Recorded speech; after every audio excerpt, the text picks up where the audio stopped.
Aishwarya, and I was born on May 27th, 1971. I have no problems about telling my date of birth because half the industry came to see me when I was born. I was born in Isabel's Hospital, right over here in Chennai. Grew up in Chennai, did my education here. And I finished my 12th standard out of Adarsh Vidyalaya, +2. Did a system analysis course in computers. Was studying for my SAT and TOEFL examination. And I thought, half my family lives in America, most of them, all over the US. So my mother's dream was that I go abroad and study. So I'm the only daughter. My mom's name is Lakshmi. I think all of you know it. I don't have to say. My dad's name is Bhaskaran. He lives in Muscat now, and he's with insurance, with IAC, Insurance Services Centers in Oman. So he's always been in insurance. He's done a lot of stage plays and stuff like that. So by the way, once I finished my 12th, I was studying for my SAT and TOEFL, and I was supposed to go to America, but that didn't happen.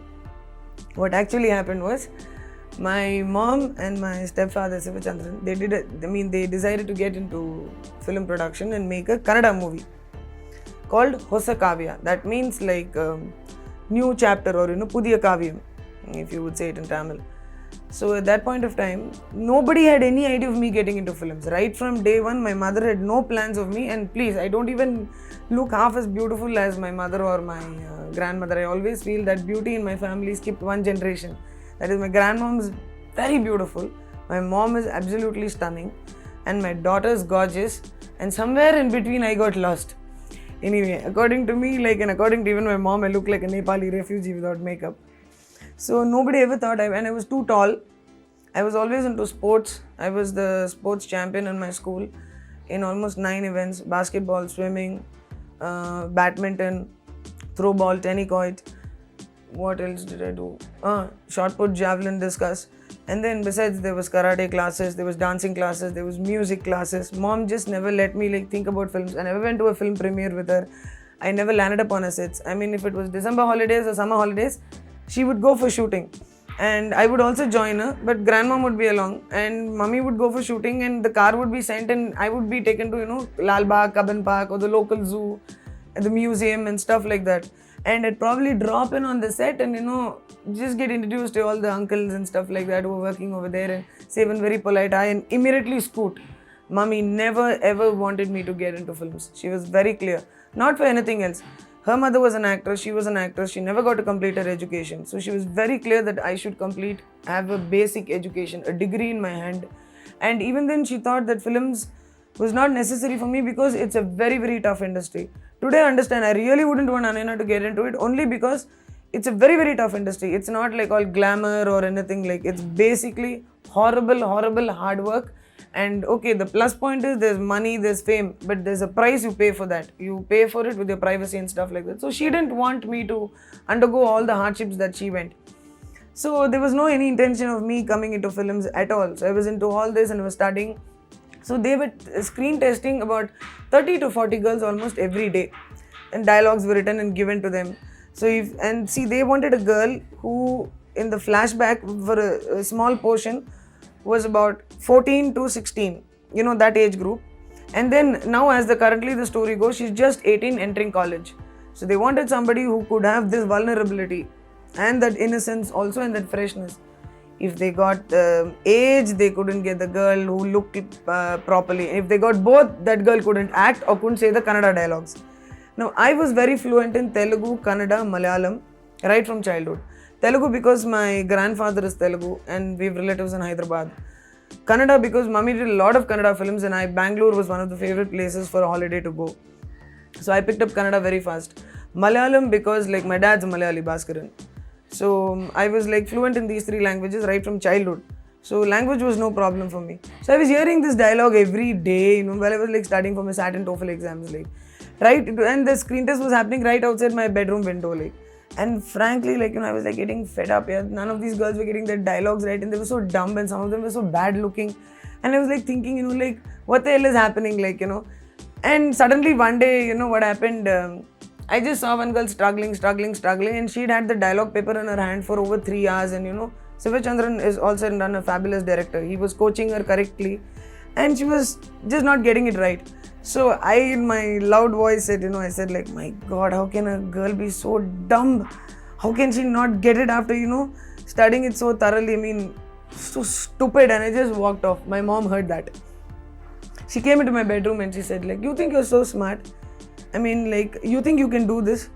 I said, absolutely. I've been hearing the damn dialogue in my ears for 30 days. I said, even when idiot can do it. I said, what do you mean I can't do it? Of course. Because I used to take part in dramas in my school and culturals and stuff like that. So acting was not like, but all that was fine. No films. In school, you take part in anything you want. Culturals, competitions, ella okay. No acting on films or ad films. My photograph even was not published in any of the magazines. So I said, of course I can do it, mom. So mommy said, okay, come out and do it. So I left my books and I went out. And I knew the dialogue by heart because I don't know to read Kannada, but I was hearing it and I definitely knew it by now. So I told the dialogue. She said, no, act it out and show it to me. This is the character. By now, I'm sure you would have I knew the story because, we were discussing about it and all that over the dining table. So I said, yeah, I know it. So she said, act it out. And I acted. My stepdad was sitting and watching. And my mom watched. There was pin drop silence. Nobody said a word. And I finished and I said, was it okay? So Sivachandran said it was perfect. So I said, thanks, now can I get back to my studies? And I walked off inside. That was it. That night, Sivachandran came and asked me, would you like to do this role, Shanti? My real name is, by the way, Shantamina. For films, it was changed by mom to Aishwarya. So, would you like to do this role? I was like, are you kidding? Have you taken a look at me?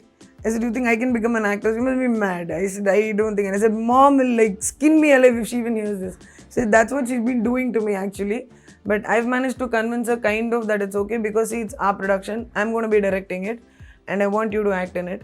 So you're just perfect for this role. Just do it for the lack of it and you can get back to your studies. Because I had about 6 months to, for my exams and then to leave abroad.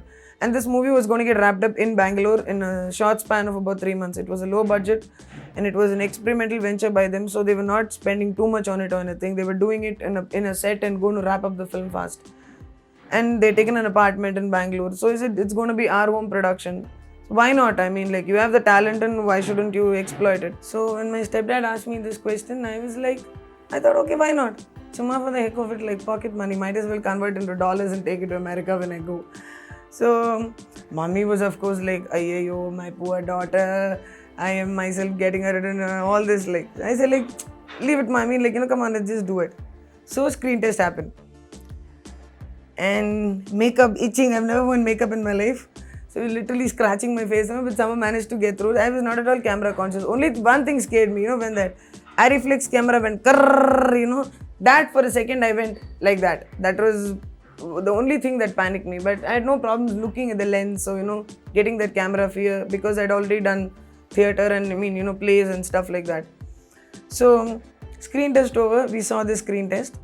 There was only one major defect. My nose. I didn't have a nose at all. I had only 2 holes. And because I had fallen down, I'd already had septal deviation in my nose structure and I had fallen also from a tree. Because mommy came to hit me when I was too mischievous and I climbed up the tree. So from there I slipped and fell and I broke my nose. So it was very bad. It was crooked. So that defect was very, very prominent. Adu romba asingma therinjathu. It was disgusting. So we decided that we'd undergo plastic surgery. So the doctor who did it was SP Armugam of Apollo Hospitals. I don't mind saying it because it's thanks to his nice job that I have a career today, because I would have had just 2 gaping holes over here and it was my nose was like this. It was really bad. So he did the surgery and then we did another second screen test and I was in and shooting finished in Bangalore and it was tough. It was horrible. It was cold. And somehow, okay, anyway, we finished the film. But unfortunately, by the end of the film, things between me and my stepdad weren't all that nice. So I decided that I will not stay with my mother anymore. And I moved out of the house with my grandmother. And at that point of time, because I was Lakshmi's daughter and I had got that initial entry, publicity that I was becoming an actress. And when I left the house, that gave it more publicity. So I had lots of movies overnight. What happened overnight? I had about 3-4 good excellent movies in Tamil. One was Meera with the PC Sriram, which cameraman P. Sriram was directing. Then there was Naan Pudicha Maappillai with director V. Shekhar. So, and a couple of other nice projects which were in the making. So when I did Naan Pudicha Maappillai, it became one of the biggest hits at that point of time. So overnight, I had lots of offers. So I was very insecure because I had walked out of my mother's place and I had to support myself and my grandmother. So overnight, I signed about 10 to 15 Tamil films, which were all wrong, which I shouldn't have done, because they were not big banners, they were not with big heroes. They were with I was doing films with Vikram and Ramesh Arvind, who at that point of time were very odd. I was not doing films with Vijay Kant sir or Satyaraj or Karthik or Prabhu sir, which I should have waited for, because when those good films came, I couldn't sign them because I'd already committed to these films. Like I lost out on Roja, Mani Ratnams, which I regret till today, because I had signed a film in Telugu, which I went and did, which didn't even release, which didn't even finish. In the middle, the film was shelved. So ultimately, I lost out on Roja. And when I saw Roja finally, I just came back and I almost wanted to hit myself with whatever I got. Because that was a role of a lifetime. I should have waited and selected my roles. But I was insecure about money, so I signed a lot of ordinary, mediocre films. All of them flopped. Similarly, at the same time, Naan Pudicha Maappillai was remade in Telugu as Mamagaru. I did the same role which I did, and that again was the biggest hit, and I did the same mistake in Telugu. I again signed mediocre films with only the low budget hero, because those were the ones that were coming at that point of time. So I did the same mistake and I signed again 10 to 15 films in Telugu, and all of them flopped there also. So ultimately in 1992 I didn't have any films in hand because I was termed the unlucky heroine. So from 1992 March to 1992 June, I was sitting at home every day and I sunk into a depression thinking here everybody was telling that, Lakshmi's daughter is so talented, she's so beautiful, she's so tall, but she's so unlucky, poor thing, put her in a film and it flops. This jinx, she's jinxed, that was a major thing. So I didn't have any films coming my way. Then, out of the blue, Bhagiraj's office one day called up. See, Bhagiraj sir had wanted me earlier for Sundarakandam, for Sindhuja's role. Again, I signed all these, like I told you, mediocre films, so I couldn't give those dates to him. Then he wanted me for Paunu Paunudha. Again, I couldn't give those dates to him. Originally, first he wanted me for Idu Nammalu, which Shobana did, but that time I was in school and he had asked my mom, and mummy had said, no way Bhagiraj, she's in school, she's studying, she's only in the 9th standard, she's not acting, period, end of story. So he gave up. Then these two happened. So when he wanted again, he tried for the third time, he said my God, why this guy never seemed to, because he always apparently liked my work a lot and he wanted to work with me. And Purnima auntie also liked me very much. She always thought I was very glamorous and I would suit, I was the perfect foil for her husband's character in the story that they were taking. So I got a call from their office, my grandmother was handling all my affairs, so she got a call and they said we want 60 days at a stretch from June onwards. This is for the new movie with Bhagiraj Rasukuti. She is the only heroine and it's a subject, and we all know, in Bhagiraj's films, the heroine gets a lot of prominence. And the storyline is also, heroine, there's a lot of weight for the character. They're not used like that. He is one director who always does justice to his heroines. So my grandmother said, of course. She didn't even think twice. I told both of us, we just looked at each other, grab it, But what had happened was 3 months I was sitting at home, eating, sleeping, and I had put on depression. So I had put on a lot of weight and I was really fat. So when Bhagiraj, he always takes a screen test. So when he called me for the screen test, Purnima auntie and he took one look at me and said, Aishwarya, what has happened to you? You used to have such a lovely figure. Where did it go? I said, auntie, you just give me the film. And when is the schedule starting? She said, it's starting on, she said, another month from now. I said, a month. I said, my advantage is I can always lose weight fast, put it on fast. And I know the areas where I put on weight and, where I don't put on weight. So I know how exercise and stuff, all that, and dieting and also. I said, you just tell me the movie is mine. 60 days you take it. I lose weight for you. I worked hard. I lost weight for Rasukuti. Though I was still not very slim. I ultimately came down in slim only in Yajaman and Ulevile. And we shot Rasukuti all over in Salem and Mettur and Gobichettipalayam and all that. It was one of the toughest films because I had to sit on the elephant and I was suffering with both my thighs were paining at the end of the day. Couldn't walk for 3 days. And we had, a lot of hardships. I had to run in all these fields and, there were thorns poking my leg. See what I said, actress's life is not at all glamorous. It's painful. It's really painful. That was a lot of tough work. So anyway, by God, I think because I suffered so much, only God decided, okay, after all this, the girl should need a success. The movie turned out to be a smasher, and it broke the tag that I was jinxed. And then, the same people who said she jinxed and all started telling like, oh, we always knew she was very talented, she had it in her and all that. The same people, tune started changing. Finished Rasukuti. While I was wrapping up Rasukuti, I got a call to act with Rajini Uncle for Yajaman. That was another turning point in my life.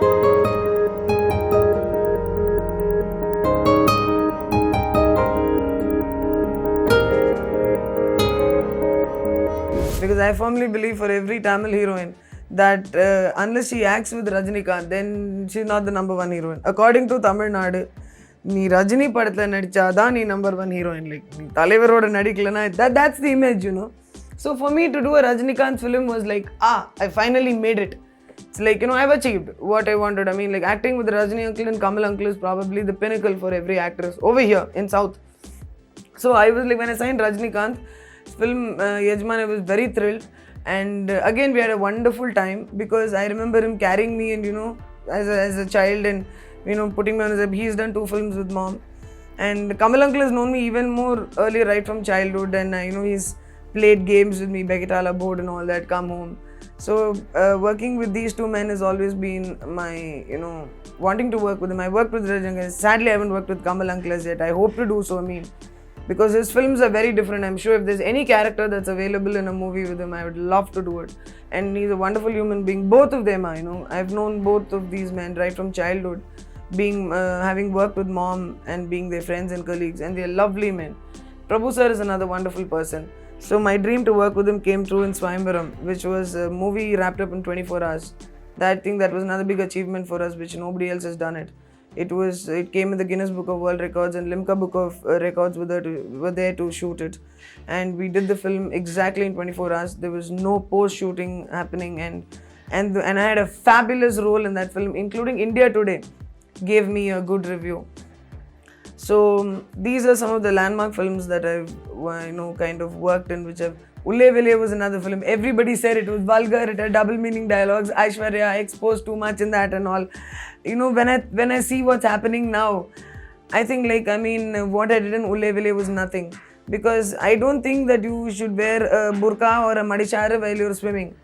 What do you wear when you're near the swimming pool? You wear a swimsuit. And I had a nice figure at that point of time. And I was young and I was glamorous. I was not married, so I had nobody to account for. I was an actress and that was a character and it was my job to do so. So I wore swimsuits and I wore shorts because I have lovely legs. I still do. So, and I don't think it was vulgar. It was a very funny film. We had a wonderful time because Parthiban's got a fabulous sense of humor. He's one of my closest friends in the film industry. He and Sita, both of them. They're lovely people. And we had such fun shooting for Ulle Vele. We were laughing. And I was almost like most of the time I was drenched. I was in, shorts and tube tops. And the unit was like institute guys, Paneer Selvam and all that. And we were like, the interaction was not like a filmy unit where everybody was like, gaping at me because I was, running around in shorts or anything. Like, it was a very fun-loving unit and we had a great time.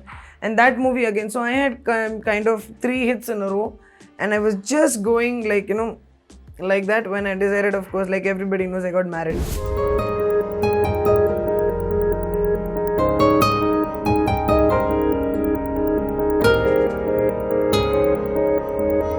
School, I studied only in Chennai, but I studied in various schools in Chennai. Because I was very naughty, I was a brat, so I was constantly being transferred out of schools. No, actually, the truth is like my mom was shifting from different places. But by far and large, I studied in Boston High Secondary School, mostly. I did 2 years in Krishnamurti Foundation of India, the school, KFI. I really love that school. But I also feel that school is for, if you study from the beginning in KFI, it's okay. Because it's very free with the children. But if you study in a normal school like Boston and then come to KFI, then you do a lot of mischievous things because they say, okay, if you don't want to study, go write poetry underneath the banyan tree. So that's what I was doing. So then after 2 years, mom promptly put me back in Boston again in order for discipline. Finished Boston, finished 11th and 12th in Adarsh Vidyalaya.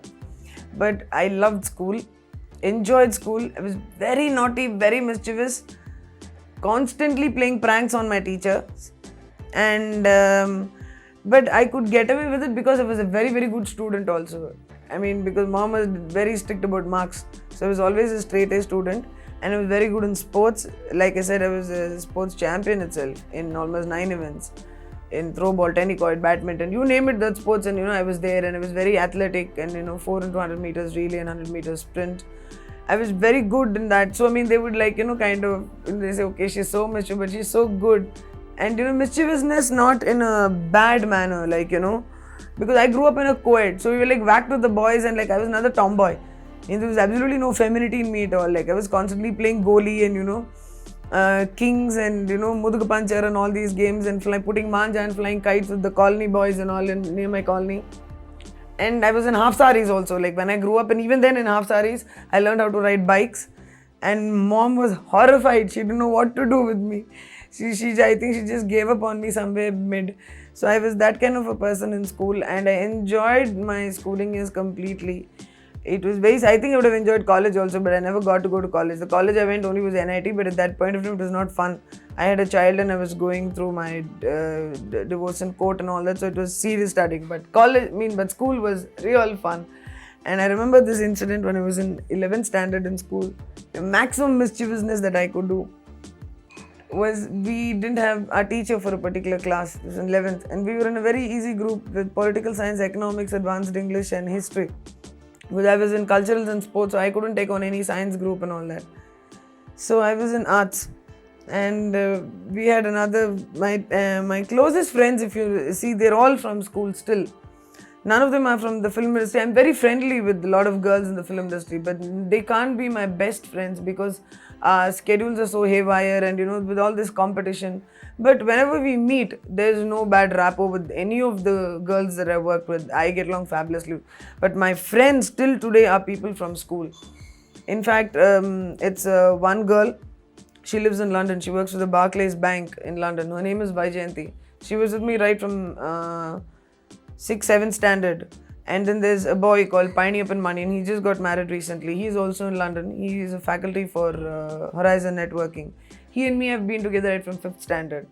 And then there's one guy who's not in the films but came into films much later. That's artist Sriman, who's done Setu film and Vanchinathan Valaras and all. Bobby and me have known, his pet name is Bobby. He and me have known each other right from the time I was 12 years old. He was a friend of one of my classmates. That's how I knew him. And later he got into films because his father was a producer. But our friendship is not filmy. And till today he's one of my closest friends. And then there's director Sridhar's daughter-in-law, Sai. She was my neighbor, though much senior to me. And we lost touch briefly in school, but till today again, she's got a son, and she's a very talented woman. And we have our busy schedules, but still, these have been my friends right from school. As far as this, and then there's this other girl whom I'm going to say, she's in Dubai now, settled, who was a riot mad woman. Her name was Babita. She's a Malayali girl.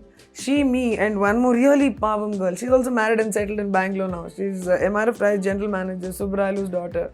Her name is Suchi. She was really quiet, good girl who got married to the guy her parents chose. And one of those nice girls in school, very sad Pavam girl. And me was a brat, and so was Babita, was hell. So one day, we had a substitution class taken over by just one master who was in school, in that entire girls' school, Nadesh. He was a computer master. Very pathetic looking and very skinny, and when real, like that kind of a guy. So he came to take class, and we were all sitting, all the tall girls were in the back bench. There was this Canadian girl. She used to smoke. I remember, this is more menthol cigarettes. And she said Shantameen, I'm really getting pissed off with this guy. And I had this bad habit. If somebody challenged me anything, I had to do it. So she said I challenge you to light this cigarette, go to the front bench seat, and blow the smoke onto that guy's face. I said, okay, fine. And Babita and Suchi, the other girl, you're mad. You TC only for you. Finished, dismissed from school. Don't even try it. I said, no, I'll do it. I said, but on one condition. I said, what is the bet? I said, $100 cold cash. Whoever's joining in. I said, and that money will be used to treat in the evening. And our favorite joint was Cakes and Bakes. So at that point of time, for pot pie and pizzas and burgers and milkshake. So None of us, nobody is a smoker or anything like, but that was just purely for the thing. I mean, I never smoked in school. She used to smoke. She was a Canadian girl, so, but none of us did. But purely for the challenge, I told her fine, but I will not. I said I will light the cigarette over here, and I will not light the cigarette. I said I will go to the front bench. I will light the cigarette over there, and I'll push the lighter down. And you girls, it keeps slipping back. Keep pushing it and take it back. Similarly, I will take a puff, only one puff, and I will stub it and I will push it down again, and you girls clear up the mess, and I will blow the smoke. If that is done, and you girls give me, I want the money right now. So the buzz went around the entire class, and all the girls were very united, so they all put $100 and we had quite a big kitty. So started. So I took the cigarette in my hand and the lighter in my hand, and I walked to the front bench. So the master asked, Shantamina, why are you coming back from there? I said, no sir, I can't hear you properly. He was just mindlessly reading from an English book in order to keep us quiet. I said, no sir, I can't hear you properly, so I want to listen to you more carefully. I was like so scared on the inside.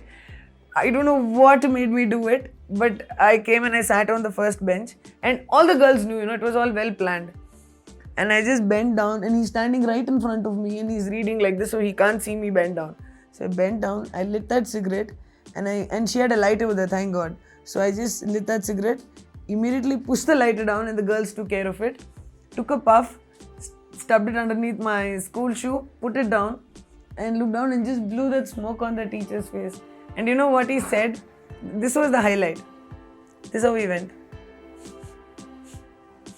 I hear some smell, and if I find out who it is, I'll throw him out of the class. And it's a girls' school.